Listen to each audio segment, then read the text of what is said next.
Hello students, this is my 8th lecture of the chapter Life Processes और आज हम करेंगे working of heart. Structure of heart हम पीछे वाले लेक्चर में कर चुके हैं डिटेल में और अब हम करेंगे working of heart. So now you can see heart जो है this continuously pumps, this is a pumping organ. तो इसका काम क्या है, ये ब्लड को पंप करता है, सभी ऑर्गन्स में पंप कर रहा है, ब्लड को भेजने का काम कर रहा है। अब ये जो आपको दिखाई दे रहे हैं ब्लू कलर की वेसल्स जो है वो वेन्स हैं और रेड कलर के जो वेसल्स हैं वो आर्टरीज हैं।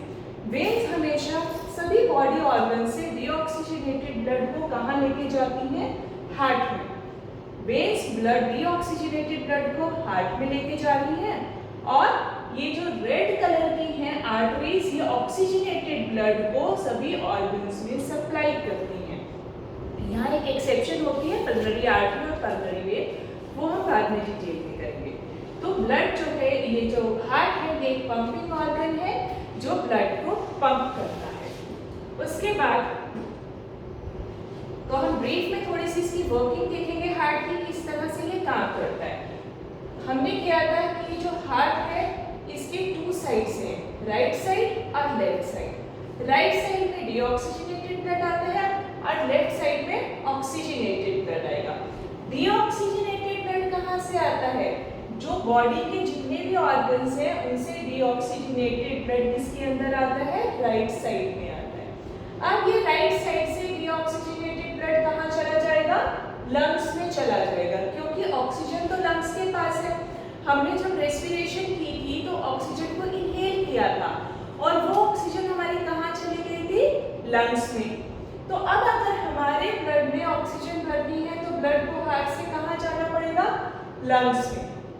अब ऑक्सीजन भर गई, अब ये ऑक्सीजनेटेड ब्लड हार्ट से अब लंग्स से वापस कहाँ आ जाएगा, हार्ट के अंदर लेफ्ट साइड में आ गया। तो ये जब लेफ्ट साइड के अंदर आया, this is oxygenated blood, so this is red in colour. उसके बाद इसको अगर हम सर्किट देखते हैं तो दो तरह के सर्किट होते हैं, पल्मोनरी सर्किट और सिस्टेमेटिक सर्किट। तो यहाँ पर जो पल्मोनरी सर्किट है, पल्मोनरी सर्किट जो लंग्स को इन्वॉल्व करता है, मतलब ये जो डीऑक्सीजनेटेड ब्लड है ये हार्ट से लंग्स में गया और ऑक्सीजनेटेड जो ब्लड है वो लंग्स से कहाँ आ गया, हार्ट में। तो ये हमारा कौन सा सर्किट होता है, दिस इज पल्मोनरी सर्किट। और ये जो नीचे वाला सर्किट है this is systemic circuit. Systemic circuit क्योंकि इसके अंदर सिस्टम्स इन्वॉल्व होते हैं, तो बॉडी के सभी सिस्टम से ये डीऑक्सीजनेटेड ब्लड को कहाँ लेके जाता है, हार्ट में, और ऑक्सीजनेटेड ब्लड को हमारे सिस्टम में वापस लेके आता है, इसलिए इसको सिस्टमैटिक सर्कुलेशन, सिस्टेमिक सर्कुलेशन बोलते हैं।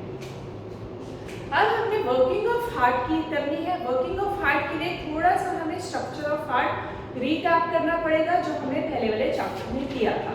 उसमें हमने देखा था दो साइड्स है, एक है यहाँ पर राइट साइड और लेफ्ट साइड। राइट साइड के अंदर दो ऑरिकल आता है और वेंट्रिकल, ऐसे ही लेफ्ट साइड के अंदर भी एक ऑरिकल है और वेंट्रिकल। तो राइट साइड में राइट ऑरिकल और राइट वेंट्रिकल है। राइट ऑरिकल हमेशा क्या रिसीव करता है, राइट ऑरिकल के अंदर हमेशा डीऑक्सीजनेटेड ब्लड आता है, ऑरिकल हमेशा रिसीविंग चैम्बर है। तो राइट ऑरिकल के अंदर कौन सा ब्लड आता है, डीऑक्सीजनेटेड ब्लड। कहाँ से, हमारे सभी बॉडी ऑर्गन्स में से डीऑक्सीजनेटेड ब्लड किसके अंदर चला जाएगा, राइट ऑरिकल में। किससे जाएगा, ये है वीना कावा। वीना कावा ये सुपीरियर वीना कावा और ये वाला है जो इंफीरियर वीना कावा। सुपीरियर वीना कावा जो हार्ट से ऊपर वाले पार्ट से ब्लड कलेक्ट करके लेके आता है, इंफीरियर वीना कावा जो हार्ट के नीचे वाले पार्ट से ब्लड करके इकट्ठा करके लेके आता है। वीना कावा एक्चुअली क्या है, this is a collection of the veins. Veins किससे बनी है, वेन्यूल्स। जो वेन्यूल्स है उन्होंने कलेक्ट होके इकट्ठी होके वेन बनाई और वेन्स ने इकट्ठे होके क्या बना दिए, वीना कावा। तो वीना कावा ब्लड लेके आया, ये सुपीरियर वीना कावा से भी डीऑक्सीजनेटेड ब्लड कहाँ आ गया, राइट ऑरिकल में आया, और इंफीरियर वीना कावा से भी ब्लड आ गया राइट ऑरिकल में, डीऑक्सीजनेटेड ब्लड आया है। अब जब इस राइट ऑरिकल के अंदर ब्लड आ गया तो क्या होगा, ठीक है। तो ये हार्ट ये क्या करेगा, ब्लड को पंप कर देगा। जब इसके अंदर प्रेशर ज़्यादा हो जाएगा तो ये ब्लड को पंप करेगा। अब जब ये ब्लड को पंप करेगा तो नेचुरली नेक्स्ट चैम्बर में चला जाएगा, आगे जाएगा ब्लड। तो ये राइट ऑरिकल से ब्लड कहाँ चला जाएगा, राइट वेंट्रिकल के अंदर जाएगा। कैसे जाएगा, ये वॉल्व है यहाँ पर जो हमने पहले देखी थी कि राइट ऑरिकल और राइट वेंट्रिकल के बीच में ट्राइकस्पिड वॉल्व प्रेजेंट है। यहाँ पर ट्राइकस्पिड वॉल्व प्रेजेंट है। जब यहाँ प्रेशर होगा तो राइट ऑरिकल इस ट्राइकस्पिड वॉल्व को खोल देंगी, ओपन करेगी। जब ये वॉल्व ओपन हो जाएगी तो ब्लड आ गया राइट वेंट्रिकल में। Now to prevent the backflow of the blood this valve will close.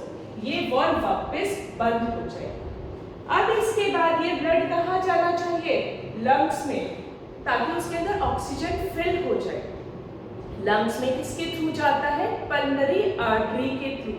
Artery हमेशा अवे फ्रॉम द हार्ट लेके जाती है, तो पल्मोनरी आर्टरी भी ब्लड को कहाँ लेके जाएगी, अवे फ्रॉम द हार्ट। तो ये pulmonary artery, this blue artery, you can see this is pulmonary artery. So this pulmonary artery it will carry the blood to lungs.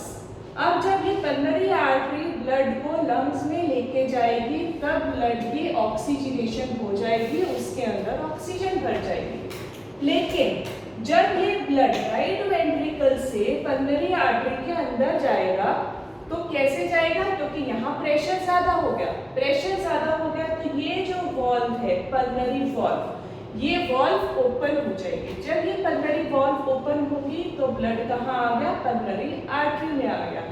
But to prevent the backflow of the blood this valve will close. अब pulmonary artery से blood चला गया lungs में। जब blood lungs में चला गया उसके अंदर ऑक्सीजन भर गई, ऑक्सीजनेटेड ब्लड है। अब वो ऑक्सीजनेटेड ब्लड कहाँ आएगा, लेफ्ट साइड में। लेफ्ट साइड में हमेशा ऑक्सीजनेटेड ब्लड आएगा। अब वो किसके थ्रू आता है, ब्लड हमेशा आता किसके थ्रू है, वेन्स के थ्रू। तो कौन सी वेन उस ब्लड को लेके आ रही है ब्लड में, पल्मोनरी वेन। पल्मोनरी वेन के थ्रू ब्लड आ गया हमारा लेफ्ट साइड ऑफ हार्ट में आ गया। क्लियर। अब जब ये लेफ्ट साइड ऑफ हार्ट में आ गया, अगेन यहाँ पर प्रेशर ज्यादा हो गया।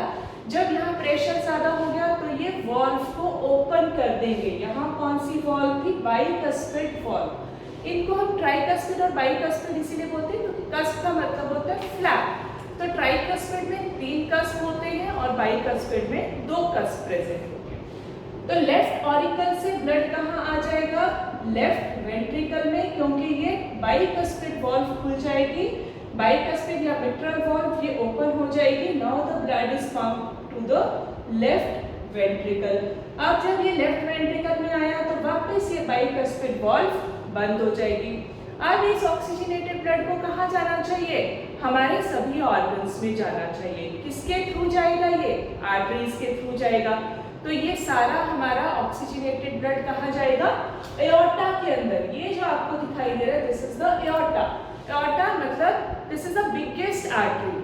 सारा आर्टरीज जो है यहीं से, ये डिवाइड किस में हो रहा है, फर्दर आर्टरीज में डिवाइड हो जाता है।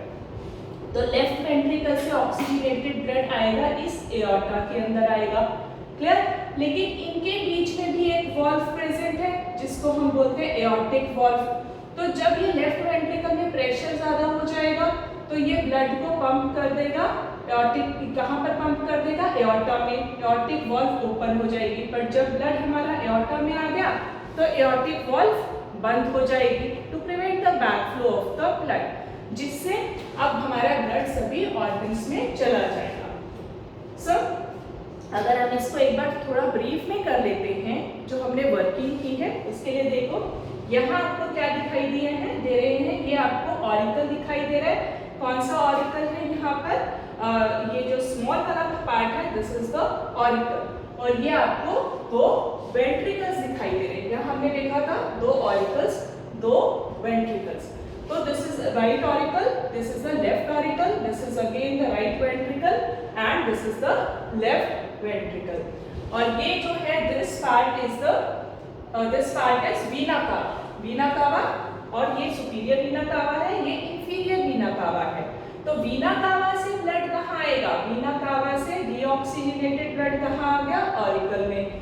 जब ये वीना कावा से डीऑक्सीजनेटेड ब्लड ऑरिकल के अंदर आ गया तो ये बाई कौन सी वॉल्व थी, ट्राइकस्पिड वॉल्व, ये ट्राइकस्पिड वॉल्व खुल जाएगी और यहाँ से ब्लड ऑरिकल से कहाँ चला गया, वेंट्रिकल से। वेंट्रिकल से ब्लड कहाँ चला जाएगा, वेंट्रिकल से ब्लड चला जाएगा लंग्स के अंदर। लेकिन जब ये लंग्स में जा रहा है तो यहाँ पर कौन सी वॉल्व प्रेजेंट है, पल्मनरी वॉल्व। ये पल्मनरी वॉल्व खुल जाएगी और ब्लड कहाँ चला जाएगा, पल्मनरी आर्टरी के अंदर। ठीक है, बाद में ये वॉल्व बंद हो गई, अब ब्लड कहाँ आ गया, लंग्स में। लंग्स में ऑक्सीजन भर गई, वापस हार्ट में आएगा पल्मनरी वेन के थ्रू। पल्मनरी वेन के थ्रू लेफ्ट ऑरिकल में आया, लेफ्ट ऑरिकल से कहाँ चला जाएगा, लेफ्ट वेंट्रिकल में। पहले इसकी बाइकस्पिड वॉल्व ओपन हो जाएगी, लेकिन जब वेंट्रिकल में ब्लड आ गया तो ये वॉल्व बंद हो जाएगी। उसके बाद ये ब्लड कहाँ चला जाएगा, एओर्टा के अंदर। एओर्टिक वॉल्व पहले खुल जाएगी, बाद में एओर्टिक वॉल्व बंद हो जाएगी। बस इतना ही है सर्कुलेशन के बारे में। अगर यही हमने इसको टेबल के थ्रू देखा है तो वही चीज है, आप टेबल के थ्रू भी देख सकते हैं। You can take the screenshot of this table ताकि आप इसको रिकैपिचुलेट कर सको, इसको ब्रीफ में देख सको। तो आप एक बार टेबल का स्क्रीनशॉट ले लीजिए। अब हम यहाँ पर थोड़ी सी डेफिनेशंस करेंगे, इंपॉर्टेंट डेफिनेशंस है। Double circulation. अब डबल सर्कुलेशन का मतलब क्या है कि दो बार सर्कुलेट होना। अब दो बार सर्कुलेशन किसकी हो रही है, ब्लड की। अब हार्ट में वही ब्लड दो बार आ रहा है, एक बार डीऑक्सीजनेटेड ब्लड आया, एक बार ऑक्सीजनेटेड ब्लड आया। इसका मतलब इसको हम बोलते हैं double circulation of the blood. Double circulation का मतलब क्या होगा, it is a circulatory system in which the blood travels twice. Blood दो बार आ रहा है through the heart, oxygenated on the deoxygenated on the right side and oxygenated on the left side in one complete cardiac cycle। एक पूरी cycle के अंदर वही blood दो बार आता है, इसको हमने बोला डबल सर्कुलेशन। और ये डबल सर्कुलेशन बहुत इंपॉर्टेंट है वार्म ब्लडेड एनिमल्स के लिए। वार्म ब्लडेड एनिमल्स वो एनिमल्स होते हैं जो अपना बॉडी टेम्परेचर चेंज नहीं करते हैं। तो इसकी वजह से, क्योंकि हमारे पास दो अलग अलग चैम्बर्स हैं, राइट और लेफ्ट, तो हमारा डीऑक्सीजनेटेड और ऑक्सीजनेटेड ब्लड मिक्स नहीं हो रहा। तो ये हमारे लिए बहुत ज़्यादा इंपॉर्टेंट है कि हमारा ये ब्लड मिक्स ना हो। क्यों, क्योंकि हमारी एनर्जी रिक्वायरमेंट ज़्यादा होती है, हमें कांस्टेंट बॉडी टेम्परेचर मेंटेन करना पड़ता है। So we can not tolerate the mixing of the deoxygenated and oxygenated blood. So this separation is very important. Why this is very useful? Because it will prevent the oxygenated and deoxygenated blood from mixing. Such separation allows the highly efficient supply of the oxygenated blood. अगर हमारा oxygenated blood separate है तो oxygenated blood हमारा अच्छे से सारे organs में supply हो सकता है। तो हमें इसकी ज़्यादा रिक्वायरमेंट है, हाई एनर्जी हमें चाहिए। क्यों, क्योंकि we have to maintain the constant body temperature। So, अब और कुछ हम टर्म्स करेंगे। टर्म्स है, हम जो कुछ भी हमने अभी पढ़ा है सिर्फ उससे रिलेटेड हम टर्म्स कर रहे हैं। अब हम एक टर्म करेंगे डायास्टॉल, एक टर्म करेंगे हम सिस्टॉल। डायास्टॉल का मतलब होता है रिलैक्सेशन। जब हार्ट रिलैक्स कर रहा है जिस टाइम, उसको हम बोलते हैं डायास्टॉल। और सिस्टोल का मतलब है जब हार्ट जो है कॉन्ट्रैक्ट करता है, इसी कॉन्ट्रैक्शन और रिलैक्सेशन की वजह से तो हार्ट पंप कर रहा है। तो डायास्टॉल मतलब रिलैक्सेशन और सिस्टोल का मतलब होता है कॉन्ट्रैक्शन। सो अगर हमने देखा जॉइंट डायास्टॉल, जॉइंट का मतलब होगा टुगेदर। जब दोनों ऑरिकल्स और वेंट्रिकल्स दोनों ही रिलैक्स करते हैं तो उसको हम बोलते हैं जॉइंट डायास्टॉल। जॉइंट डायस्टोल का मतलब क्या होगा, when both auricles and ventricles they relax. दोनों ही ऑरिकल्स और वेंट्रिकल्स अगर रिलैक्स करते हैं उसको हम बोलते हैं जॉइंट डायस्टोल। उसके बाद नेक्स्ट टर्म है ऑरिकुलर सिस्टोल। ऑरिकुलर सिस्टोल का मतलब ऑरिकल्स कॉन्ट्रैक्ट कर रहे हैं। ऑरिकल्स कब कॉन्ट्रैक्ट करेंगे, जब ऑरिकल्स के अंदर ब्लड आएगा। When the auricles are filled with blood, this is called auricular systole. Auricular systole का मतलब ऑरिकल्स की कॉन्ट्रैक्शन। अब ऑरिकल्स की कॉन्ट्रैक्शन कब होगी, जब इनके अंदर ब्लड फिल हो जाएगा, तो उसको हमने बोला ऑरिकुलर कॉन्ट्रैक्शन, ऑरिकुलर सिस्टोल। उसके बाद ऑरिकुलर डायस्टॉल। अब जब ऑरिकल्स में ब्लड फिल हो गया, उन ऑरिकल्स ने ब्लड को कहाँ भेज दिया? उन ऑरिकल्स ने ब्लड को भेज दिया वेंट्रिकल्स में। तो ऑरिकल्स तो रिलैक्स हो गए लेकिन वेंट्रिकल्स कॉन्ट्रैक्ट हो गए। तो ऑरिकुलर डायस्टॉल हो गई लेकिन वेंट्रिकुलर सिस्टॉल हो गई। ठीक है, तो auricular diastole, relaxation of the systole. Ventricular systole, ventricular systole का मतलब क्या होगा? Contraction of both the auricles. उसके बाद अब जब वेंट्रिकल्स के अंदर ब्लड आ गया, वो वेंट्रिकल्स ब्लड को कहाँ भेज देंगे? जो राइट वेंट्रिकल है वो तो ब्लड को भेज देगा लंग्स में, और जो लेफ्ट वेंट्रिकल है वो भेज देगा एओर्टा में। तो वो दोनों भी रिलैक्स हो गए। इस तरह से अब ऑरिकल्स भी रिलैक्स्ड हैं और वेंट्रिकल्स भी रिलैक्स्ड हैं। तो वो फेज कौन सा आ जाएगा हमारा? फिर से जॉइंट डायस्टॉल फेज आ गया। So clear? तो एक्चुअल में जो हमने अभी किया था, अभी हमने पहले आपको समझाने के लिए मैंने क्या किया था कि ब्लड पहले यहाँ आ रहा है ऑरिकल में, यहाँ से वेंट्रिकल में आया और फिर लंग्स में चला गया, लंग्स से ऑक्सीजनेटेड ब्लड यहाँ पर आया और इस ऑरिकल से वेंट्रिकल में चला गया और वेंट्रिकल से एओर्टा में। बट एक्चुअल में ऐसा वन बाय वन नहीं हो रहा, ये दोनों स्टेप्स इकट्ठे होते हैं, साइमल्टेनियसली हो रहे हैं। साइमल्टेनियसली का मतलब दोनों ऑरिकल्स एक साथ भरे जा रहे हैं। साइमल्टेनियसली का मतलब क्या है? दोनों ऑरिकल्स एक साथ फिल हो रहे हैं। जिस टाइम डीऑक्सीजनेटेड ब्लड इस साइड में आ रहा है, राइट साइड में, सेम टाइम पर ऑक्सीजनेटेड ब्लड कहाँ आ रहा है? लेफ्ट साइड में। तो डीऑक्सीजनेटेड ब्लड कहाँ पर आया? राइट साइड में सभी ऑर्गन से, और ऑक्सीजनेटेड ब्लड आया राइट ऑरिकल, लेफ्ट ऑरिकल में, किससे? लंग से। तो दोनों ऑरिकल्स एक साथ ही फिल होंगे। जब ये दोनों ऑरिकल्स एक साथ फिल होंगे तो इसको हम बोलेंगे ऑरिकुलर सिस्टॉल। क्यों? क्योंकि ये दोनों कॉन्ट्रैक्ट हो जाएंगे। अब जब ये दोनों कॉन्ट्रैक्ट हो गए, ऑरिकुलर सिस्टॉल इसको बोलेंगे कि दोनों ऑरिकल्स एक साथ कॉन्ट्रैक्ट हो गए। अब ये दोनों एक साथ ब्लड कहाँ दे देंगे? वेंट्रिकल्स में। तो दोनों ऑरिकल्स तो रिलैक्स हो जाएंगे और दोनों वेंट्रिकल्स कॉन्ट्रैक्ट हो जाएंगे। तो जब ये दोनों वेंट्रिकल्स कॉन्ट्रैक्ट हो गए उसको हमने बोला वेंट्रिकुलर सिस्टॉल। अब दोनों वेंट्रिकल से एक साथ ब्लड जाएगा। ठीक है, यहाँ से ब्लड लंग्स में चला जाएगा और यहाँ से ब्लड कहाँ चला जाएगा? एओर्टा में। तो फिर दोनों वेंट्रिकल्स एक साथ रिलैक्स हो जाएंगे। तो ये है हमारा सिस्टॉल और डायस्टॉल। अब ये जो सिस्टॉल और डायस्टॉल है, जो ये पूरी सीक्वेंस हो रही है, पूरी जो सीक्वेंस हो रही है कॉन्ट्रैक्शन और रिलैक्सेशन की, मतलब सिस्टॉल और डायस्टॉल, इसको हम बोलते हैं heart beat. One complete contraction and complete relaxation of the heart is called heart beat. जो हम स्टेथोस्कोप से डॉक्टर्स सुनते हैं ना, हार्ट बीट स्टेथोस्कोप से सुनते हैं, वो actually contraction and relaxation of the heart हो रही है, which is called heart beat. और what is the rate of the heart beat? This rate of the heart beat is 72 beats per minute. मतलब एक मिनट में 72 times आप beat measure कर सकते हो। और इस हार्ट बीट को किससे सुनते हैं? This is measured by the stethoscope. So this heart beat is measured by stethoscope. अब यहाँ पर जब हम हार्ट बीट सुनते हैं हमें आवाज सुनाई देती है लब डब, लब डब।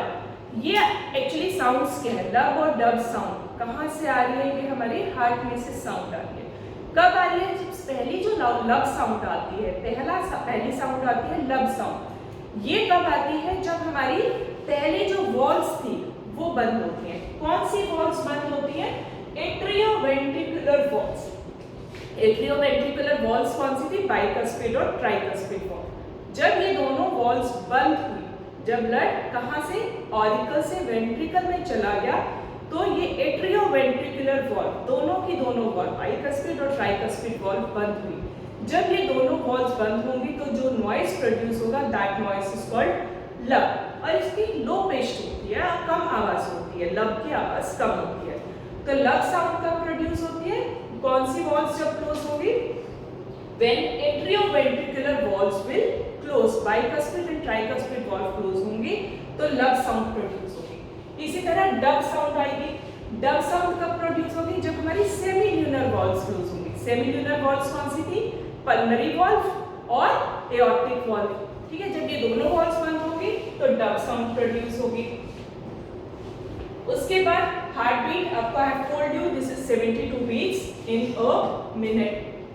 हार्ट बीट जब आप एक्सरसाइज करते हो तो उस टाइम ज़्यादा फास्टर हार्ट बीट होगी। क्यों? क्योंकि उस टाइम हमारे जितने भी ऑर्गन्स हैं उनको ऑक्सीजन ज़्यादा चाहिए, तो हार्ट बीट ज़्यादा पंप कर रहा है ऑक्सीजन को सभी ऑर्गन्स में एनर्जी, क्योंकि उस टाइम हमें ज़्यादा एनर्जी चाहिए। सो कार्डियक साइकिल, अब कार्डियक साइकिल ये जितनी भी इवेंट्स हो रही हैं, सिस्टोल और डायस्टोल जो भी इवेंट्स हो रही हैं उसको हम बोलते हैं cardiac cycle. So sequence of the events that occur when the heart beats, जब भी हार्ट बीट होगा तो जो भी इवेंट्स होती है उसको हमने बोला कार्डियक साइकिल। दो मेन फेजेस हैं हमारे, सिस्टोल एंड डायस्टोल। क्लियर? तो कौन कौन से हमारे इसके अंदर, एक हार्ट बीट के अंदर कौन कौन से फेजेस आ गए हमारे? Cardiac diastole. कार्डियक डायस्टोल का मतलब जब हमारे चैम्बर्स जो है वो रिलैक्स हो गए। डायस्टोल का मतलब क्या है? Relaxed. Atrial systole, atrial systole, systole का मतलब अगेन क्या आ गया? जब उनके अंदर ब्लड भर गया है। ठीक है, तो सिस्टोल, एट्रियल सिस्टोल, जब एट्रिया जो है हमारे कॉन्ट्रैक्ट करते हैं। उसके बाद लास्ट हमारे पास आ जाता है वेंट्रिकुलर सिस्टोल। वेंट्रिकुलर सिस्टोल का मतलब जब वेंट्रिकल्स के अंदर ब्लड भर गया, उनके अंदर प्रेशर ज्यादा हो गया तो वो कॉन्ट्रैक्ट करेंगे। This is called ventricular systole. Next definition is blood pressure. Blood pressure आप सब सुनते हो कि किसी का ब्लड प्रेशर ज्यादा हो गया, ब्लड प्रेशर कम हो गया। अब ये ब्लड प्रेशर क्या चीज है? ब्लड प्रेशर जब भी जो हमारा ब्लड है वो वेंट्रिकल्स को लीव करता है, वेंट्रिकल्स उसको पंप करते हैं, तो क्योंकि उन्हें दूर तक पंप करना होता है तो they will pump the blood with the pressure. तो वहां से जो ब्लड है एक प्रेशर के साथ फ्लो करता है। This pressure is called blood pressure. So, the pressure exerted by the forceful flow of the blood on the elastic wall of the arteries is called blood pressure. Ventricles हमेशा blood को जब pump करते हैं तो एक pressure के साथ blood जो है हमारे हार्ट को छोड़ता है, लीव करता है, which is called blood pressure. Clear? इसी वजह से हमारी जो आर्टरीज है वो थिक वॉल्ड होती हैं क्योंकि वहां पर ब्लड बहुत प्रेशर से जाता है। सिस्टोलिक प्रेशर, जब ज्यादा प्रेशर में है, जब ज्यादा प्रेशर है उसको हम सिस्टोलिक प्रेशर बोलेंगे। तो जब जो हमारे वेंट्रिकल्स हैं वो कॉन्ट्रैक्टेड थे तो ब्लड को पुश करते हैं, so that pressure is called systolic pressure. तो this is the maximum pressure at which the blood leaves the heart. Maximum pressure जिससे ब्लड जो है हार्ट को छोड़ रहा है, हार्ट से जा रहा है, उसको हमने बोला सिस्टोलिक प्रेशर। ठीक है, और उसके बाद आ गया डायस्टोलिक प्रेशर। डायस्टोलिक प्रेशर जब हमारे वेंट्रिकल रिलैक्स्ड है तो उस टाइम जो ब्लड प्रेशर है वहां पर कम होगा, मिनिमम प्रेशर। तो minimum pressure in the arteries during the relaxation phase of the heart is called diastolic pressure. अब कितना होता है सिस्टोलिक और डायस्टोलिक प्रेशर? आपने सुना होगा ना, 120/80 should be the blood pressure. तो 120/80 ये हमारे डायस्टोलिक और सिस्टोलिक प्रेशर की लिमिट है। तो this should be, systolic pressure maximum pressure है तो वो कितना होना चाहिए? 120 mm ऑफ मर्क्यूरी। और डायस्टोलिक प्रेशर जो कम होता है, मिनिमम प्रेशर, तो ये कितना होना चाहिए? 80 mm ऑफ मर्क्यूरी। अब कौन सी इंस्ट्रूमेंट से हम इसको मेजर करते हैं? This is measured with the instrument which is called sphygmomanometer. तो ये स्फिग्मोमैनोमीटर है जिससे ब्लड प्रेशर को मेजर किया जाता है with the help of the stethoscope. Stethoscope हम हार्ट बीट सुनने में भी यूज करते हैं और जो ब्लड प्रेशर के टाइम पर कान पे इसीलिए लगाते हैं ताकि वो ब्लड की हम जो प्रेशर है, जो साउंड आ रही है, हम उसको सुन सकें। तो स्फिग्मोमैनोमीटर, अगर आपसे पूछते हैं कि which instrument is used to measure the blood pressure, then you will write sphygmomanometer is used to measure blood pressure. So high blood pressure, अगर किसी का ब्लड प्रेशर ज्यादा होगा उसको हम बोलते हैं हाइपरटेंशन। हाइपरटेंशन किस वजह से हो जाती है? ब्लड प्रेशर ज्यादा कब होगा? जब हमारी आर्टरीज जो हैं उनके ऊपर पर कुछ कोलेस्ट्रॉल डिपॉजिट हो जाएगा। आर्टरीज में से ब्लड जाना है, लेकिन अगर आर्टरीज का ल्यूमेन नैरो हो गया, जहाँ से ब्लड जाना है इसका ल्यूमेन ही अगर नैरो हो गया तो ब्लड ज़्यादा प्रेशर से जाएगा, ठीक है, विच इज कॉल्ड हाइपरटेंशन। तो इसीलिए हमें ज़्यादा फैट्स ऑयल्स नहीं कंज्यूम करना चाहिए, नहीं तो वो हमारी आर्टरीज में जाके डिपॉजिट हो जाते हैं और high blood pressure is called hypertension. Then hypotension क्या होता है? अगर ब्लड प्रेशर कम हो जाए तो उसको हम बोलते हैं हाइपोटेंशन। तो अगर हाइपरटेंशन हो जाएगा, आर्टरीज का ल्यूमेन नैरो हो जाएगा, देन प्रेशर ज़्यादा होने की वजह से आर्टरीज रप्चर कर सकती हैं। अगर आर्टरीज रप्चर कर जाएंगी तो इंटरनल ब्लीडिंग स्टार्ट हो जाएगी and it can be fatal, it can cause the death of a person. So this is all about the working of heart. I think this lecture is clear to all of you, right?